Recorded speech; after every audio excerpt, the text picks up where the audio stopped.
ஞாயிற்றுக்கிழமை சாயங்காலம் எடுத்த விலாகு. ஈவினிங் ஸ்நாக்ஸுக்கு வந்துட்டு இந்த பன் பட்டர் ட்ரை பண்ணலாம் அப்படின்னு சொல்லிட்டு வாங்கிட்டு வந்து ட்ரை பண்ணோம். நல்லா தான் இருந்தது. ஒன்றும் இல்லை, சிம்பிளாக பட்டர் வந்து போட்டு அதில் உள்ள சுகர் போட்டு மேலே கொஞ்சம் சூடு பால் ஊற்றி அப்புறம் கொஞ்சம் சர்க்கரை போட்டு அதை தோசைக்கல்ல இப்படி ஒரு பரட்டு அப்படி ஒரு பரட்டு போட்டு எடுத்து சாப்பிட்டா தான் நல்லா இருந்தது. நான் வந்து அவ்வளோவா இப்போ ஸ்வீட் சாப்பிட்றதில்ல. ஏன்னா என் பையன் பிறந்ததுக்கப்புறமா எனக்கு ஸ்வீட் கிரேவிங்ஸே போயிடுச்சு.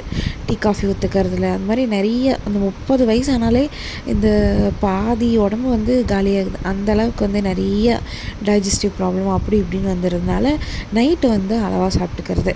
நைட்டு வந்து பார்த்திங்கன்னா மத்தியானம் பிரியாணி சுக்கான்னு நிறைய செஞ்சுருந்தோம். அதெல்லாம் ரிலேட்டிவ்ஸ் வந்ததுனால எல்லாமே சாப்பிட்டு முடிச்சுட்டு கொஞ்சமாக வச்சுருந்தது. அதனோட வந்து கோதுமை இது இருந்தது, சேமியா, அதுவும் போட்டு செஞ்சுட்டு அதை கொஞ்சம் சாப்பிட்டு அப்படியே வந்து சன் டிவியில் வேட்டைக்காரன் படம் போட்டிருந்தான்.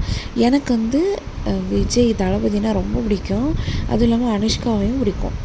அவங்க 2 பேரும் ஃபஸ்ட்டு சேர்ந்து நடித்த படம். அதுவும் பார்த்துட்டு அப்படியே வந்து சாப்பாடு சாப்பிட்டு முடித்தாச்சு. எனக்கு அம்மாவுக்கு எல்லாமே வந்துட்டு சேமியா, அவருக்கு வந்துட்டு பிரியாணி.